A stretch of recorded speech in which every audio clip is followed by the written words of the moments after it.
ছটফট করছে, শেষ নিঃশ্বাসটা বের হয়ে যাচ্ছে মনে হয়। ইন্না লিল্লাহি ওয়া ইন্না ইলাইহি রাজিউন। আস্তে আস্তে ভাই, এত জোরে বুড়ি মানুষ ভাই এভাবে করে নিয়ে যেতে হয় না, বয়স্ক মানুষ।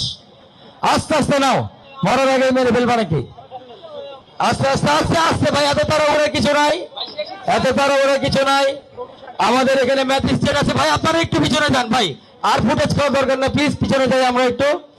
ভাই একটু দাঁড়াও, তোমরা তো ওয়েট করো না, জল্লাদ তুমি কি নিয়ম জানো না? দাঁড়াও, ম্যাজিস্ট্রেট আছে এখানে, আমাদের দামি ম্যাজিস্ট্রেট উপস্থিত আছেন। উনি ওখানে গিয়ে শেখ হাসিনার সাথে কিছু বার্তালাপ করবে, সেগুলোর ব্যবস্থা আছে। আমাদের এখানে কালো কাপড়টা একটু পরে দাও, হুজুরও আছে, কালো কাপড় আছে। ভাই আমি ম্যাজিস্ট্রেট সাহেবকে বলছি, দামি ম্যাজিস্ট্রেট সাহেব আপনি একটু উপরে আসেন। আমাদের যে আসামি আছে ফাঁসির কাস্টে, তার একটা স্বীকারোক্তি নেন এবং উনি কি বলে আপনি এসে জানান, উনি কি ওনার অপরাধ স্বীকার করেছে কিনা মৃত্যুর আগে। যান আপনি গিয়ে আপনি স্বীকারোক্তি নিয়ে আসেন, যান আপনার দিকে যান না ভাই, আপনারা কাইন্ডলি পিছনে যান না ভাই, একটু পিছনে না গেলে আসলে তো কিছু দেখা যাবে না ভাই। আর একসাথে সবাই তাহলে কিন্তু স্টেজ ভেঙে যাবে, পরে কিন্তু সেই স্মার্ট বাংলাদেশ হয়ে যাবে না। ফুয়াদ ভাই উনি স্বীকারোক্তি দেননি, উনি বলেছেন উনি কোনো কিছুর জন্যই দোষী না। এই যে মানে ফাঁসির আদেশ হচ্ছে, তারপরে হচ্ছে না। আপনি এক কাজ করেন, হুজুরকে বলেন কালেমা পড়িয়ে কোরআন শরীফের কসম কাটিয়ে এরপরে স্বীকারোক্তি দেবে, এবারে দিবে। দেখেন কোরআন আর আল্লাহকে কেউ ভয় মানে কেউ ভয় না করে থাকতে পারে না। আপনি একটু কলেমা পড়েন আর স্বীকারোক্তি নেন ওনার কাছ থেকে, দেখেন উনি স্বীকার করে কিনা, আল্লাহকে ভয় করে কিনা। ভুল করেছেন আপনি, বলা তো স্বীকার করেছেন। আস্তাগফিরুল্লাহ কি জানা না?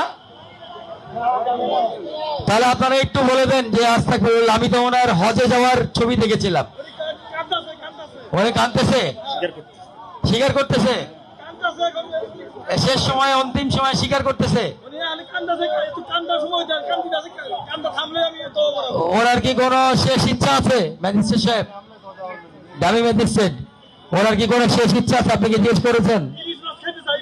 এই কি বলেন, ইলিশ মাছ খাইতে চাইবে এখন? না ইলিশ মাছ কেন খাইতে যাবে ভাই, এটা তো ঠিক না। না না না না, এরকম হওয়ার কথা না। আপনারা একটু ভালো করে দেখেন।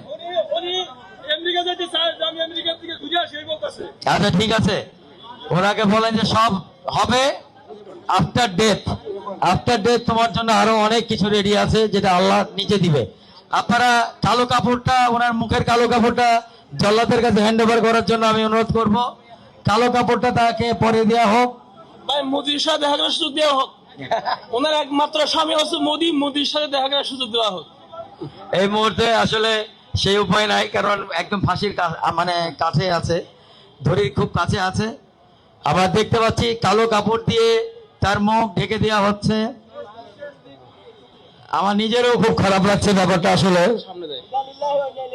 আস্তে আস্তে, তোমাদের এত তাড়াহুড়া কেন ভাই, বুঝলাম না। কাপড়টা বাঁধো, কালো কাপড়টা বাঁধো।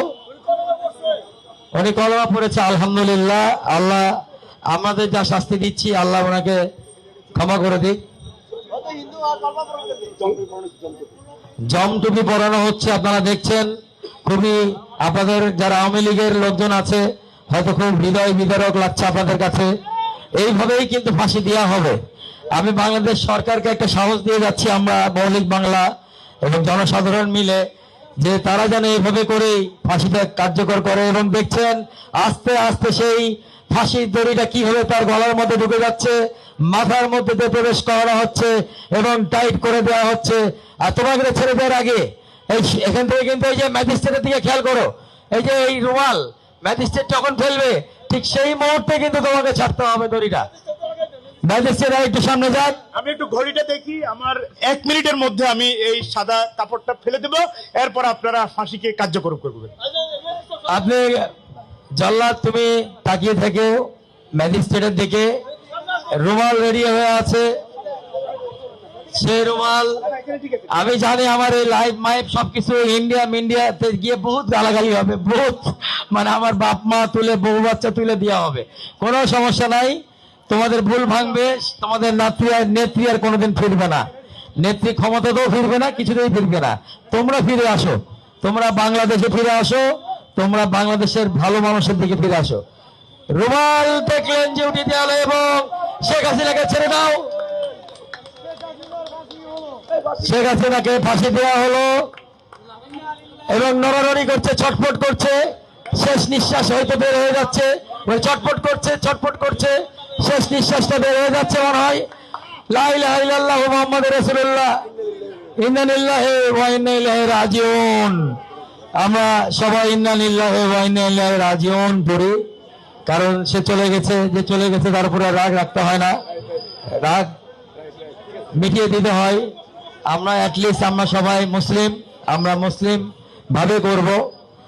আপনারা দেখলেন কিভাবে শেখ হাসিনার প্রতীকী ফাঁসি দেওয়া হলো বাংলাদেশের জনগণের মঞ্চে, আমাদের মৌলিক বাংলার মঞ্চে।